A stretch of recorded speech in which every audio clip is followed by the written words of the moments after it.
साथियों, इस समय चोरी की घटना बहुत तेजी से चल रही है। आज हम देवकली ब्लॉक अंतर्गत रामपुर माझा चौकी पे हैं। हमारे बीच देख सकते हैं तमाम लोग खड़े हुए हैं और इस क्षेत्र में एक बड़ी चोरी हुई है। आइए उसका जानने का प्रयास करते हैं। इन्हीं के घर में चोरी हुई है। भैया, क्या नाम पड़ेगा आपका? हमारा श्याम नारायण यादव सर नाम है। कहाँ घर पड़ेगा? घर मटखन्ना लमही पर है सर। क्या हुआ, कैसे चोरी हुई, उसको थोड़ा बताइए। चोरी सर, हम लोग सोए थे अंदर, बाहर से बंद कर दिए दरवाज़ा। हमारी पत्नी थी, उसका हाथ बांध के और साड़ी से खींच के उसको बांध दिए थे। अच्छा। हाँ, हमारी माताजी खुट खाट के जब आवाज़ सुनी तो बाहर जब गई तो उसके बाद एक छत पे दिखाई दे रहा था, एक नीचे था। वो जाकर हम लोग को इधर उधर सबको जगाई। जगाने के बाद सबको चिल्लाई। उधर से सब लोग आए तो बोले, फ़ोन किए हमारे पास, तो बोल रहे थे कि दरवाज़ा तुम खोल कर बाहर आओ। तो मैं दरवाज़ा खोलने गया, दरवाज़ा अंदर से बंद था।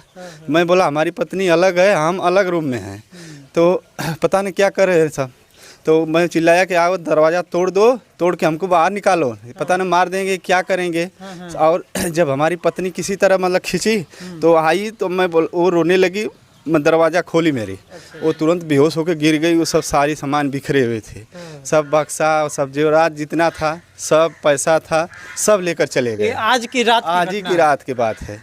कितने लोग थे, कुछ अनुमान लगा? अब अनुमान तो 2 लोग ही थे। अच्छा। अब अंदर कितना लोग थे, क्या कर रहे थे, अब हम लोग को नहीं पता। एक भी ताला, एक भी दरवाजा, सबको तोड़ दिए, ताला सबको खोल दिए। हाँ। एक भी सामान नहीं है जो बची हुई है। अच्छा। सबको एकदम बिखेर बिखेर के जितना सब सोना गहना पैसा सब लेकर चले गए हैं। कितना का लगभग आपका अनुमान, कुछ तो बताएं, कितने का गहना गिटो सब? गहना मेरा 3 सिकड़ी थे, उसमें कान में का था, हार था, मेरी पत्नी का जितना था सब वो उसी बक्सा में था।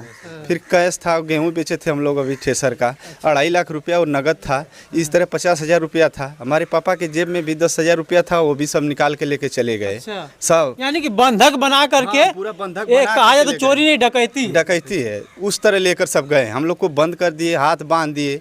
इसके बाद हम लोग क्या करेंगे? आज चौकी पे आए थे, साहब मिले? हाँ, साहब से बात हुई है, वहाँ लिखवा रहे हैं एप्लीकेशन। अच्छा। हाँ। क्या आश्वासन दिए हैं कुछ? हाँ, दिए हैं कि 5 दिन में, 4 दिन में हम उन लोग को पकड़ने का काम करेंगे। अब देखिए, पकड़ते हैं ऐसी तरह भुलवा कर छोड़ देते हैं, क्या करेंगे क्या नहीं करेंगे। नेताजी, इन दिनों चोरी का मामला बढ़ता जा रहा है, इस पे क्या आप कहेंगे? देखिए, कल रात की घटना है। हमारी सदर विधानसभा, हमारी ग्राम सभा की ये घटना है। सुबह मुझे जानकारी मिली इसकी। ये मैं गया भी था वहाँ, मौके पे परिवार से भी मिला हूँ। माताएं बहनें सब रो रही थीं। और एक किसान के लिए वो अपने पूरे साल की कमाई, वही उसका जो है जीविका का जरिया होता है। इन्होंने जैसा कि बताया, गेहूँ बेच के ये पैसा रखे थे। वो पैसा भी, गहना भी, और घर में सारे सामान जो है तोड़ फोड़ के सब बिखरा हुआ था। पूरा मैं वहाँ देख के आया। माताएं और सारी महिलाएं वहाँ रो रही थीं, बिलख रही थीं। ये घटना बहुत बड़ी घटना है और इस पर मेरी कप्तान साहब से भी बात हुई। अभी की इस पर जो है निष्पक्ष कार्रवाई कराई जाए। इस पर जितना जल्दी हो सकता है, जिन्होंने इस घटना को अंजाम दिया है उसको पकड़ा जाए। सो रामपुर माझा से भी मैं मिला, उनसे भी मेरी बात हुई है। उन्होंने भी कहा है कि नहीं, इस पर कार्रवाई हो रही है और फॉरेंसिक की टीमें वगैरह भी इन्होंने बुलाई हैं और इस पर निष्पक्ष जो है पुलिस कार्रवाई करेगी, ऐसा पुलिस महकमा के लोगों का कहना है। मगर इस पे सवालिया निशान ये है कि उत्तर प्रदेश में आप देख रहे होंगे आज के डेट में चोरी की घटनाएं कितनी बढ़ गई हैं। तो कहीं ना कहीं पुलिस को रात में गश्त लगाना चाहिए था। पुलिस को रात में ऐसी जगहों पर लोगों को चिन्हित करना चाहिए। अब ये घटना हो गई है, इसमें निष्पक्ष कार्रवाई की मैं मांग करता हूँ और परिवार के साथ मजबूती से खड़ा हूँ। भैया जी, जैसा बता रहे हैं कि हाथ पैर बांध करके इस चोरी किया गया है, तो हमको तो लग रहा है कहीं हथियार लेकर के भी साथ में आए होंगे। उत्तर प्रदेश में, संपूर्ण उत्तर प्रदेश में, गाजीपुर से गाजियाबाद तक अपराधियों के हौसले बुलंद हैं। उन्हें किसी चीज़ का डर और भय नहीं है। वो बड़ी से बड़ी घटना को बड़े हिम्मत से जो है वो अंजाम देने का काम कर रहे हैं। ये सरकार इस पर हाथ रखे बैठी हुई है। मैं आपके चैनल के माध्यम से भी मांग करता हूं कि इस पर निष्पक्ष कार्रवाई हो और जितना जल्दी हो सके इनका पूरा सामान बरामद कराया जाए।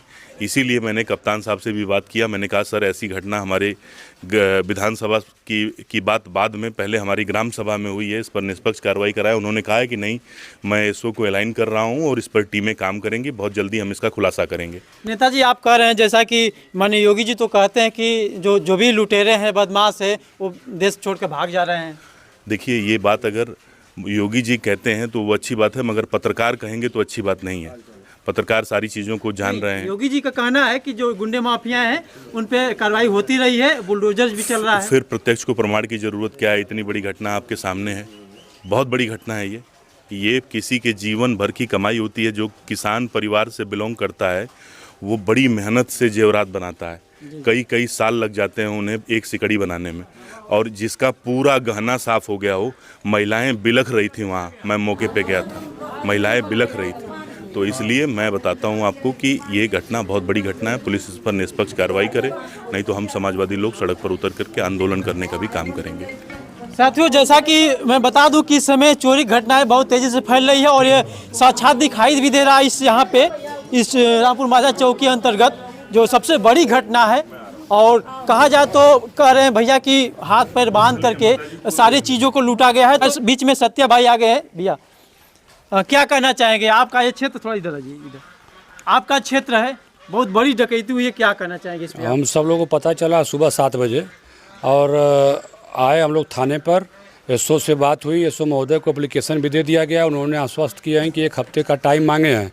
अगर 1 हफ्ते के अंदर इसका खुलासा नहीं होता है तो फिर हम सारे लोग कप्तान से मिलकर और इसमें जो भी उचित कार्रवाई होगी उसको करवाने के लिए, और अगर ज़रूरत पड़ी धरने पर बैठने के लिए तो हम सब लोग धरने पर बैठेंगे। क्योंकि लगातार क्षेत्रों में, चाहे वह दौपुर हो, नैसारे हो, इस बार नारी पंजदेवरा में लगातार बहुत बड़ी बड़ी चोरियां हो रही हैं। और मैंने कहा एसओ साहब से कि जो आपके पिकेट के लोग हैं वो रात को अगर पिकेट पर तैनात रहते और वो अगर बीच बीच में पिकेट पर उन लोगों की ड्यूटी रहती तो इतनी बड़ी घटना नहीं होती। लेकिन ये बहुत शर्मनाक बात है कि यहाँ से थाना 1 किलोमीटर बगल में है और इतनी बड़ी चोरी हुई है, जो हम सब लोगों के साथ साथ उत्तर प्रदेश के पुलिस के लिए और शासन के लिए बहुत बड़ी शर्मनाक घटना है। और ये लगातार पूरे प्रदेश में लगातार घटना, डकैती, लूट, सारी घटनाएं देख रहे हैं आप किस तरह से बढ़ रही है। इन सारी चीज़ों को लेकर सरकार चौतरफा सभी मुद्दों पर फेल है। बेरोजगारी बढ़ी हुई है पूरे देश में, युवा आज बेरोजगारों के लिए भटक रहे हैं। आज आए दिन इस तरह की घटनाएं हम सब लोग देख रहे हैं। एसओ साहब को कहा गया और उन्होंने कहा कि अभी 1-2 घंटे के बाद फॉरेंसिक जांच की टीमें आएंगी। एसओ जी से बात हुई है, उन्होंने कहा है कि जो कॉल डिटेल होता है वो सब सारी चीज़ें निकाल कर और कार्रवाई की जाएगी। हम लोग 1 हफ्ता का समय दिए हैं, एप्लीकेशन देकर आए हैं। अगर 1 हफ्ते में खुलासा नहीं होता है तो फिर धरने बैठा जाएगा। कहीं न कहीं थाने के लिए एक चैलेंज है चोरों का, तो देखना यह है कि किस तरह से यहाँ का प्रशासन लगातार प्रयास करके उनको चोरों तक पहुँचती है कि नहीं पहुँचती है। तो बस ये मिलते हैं और तब तक के लिए जय हिंद, जय भारत।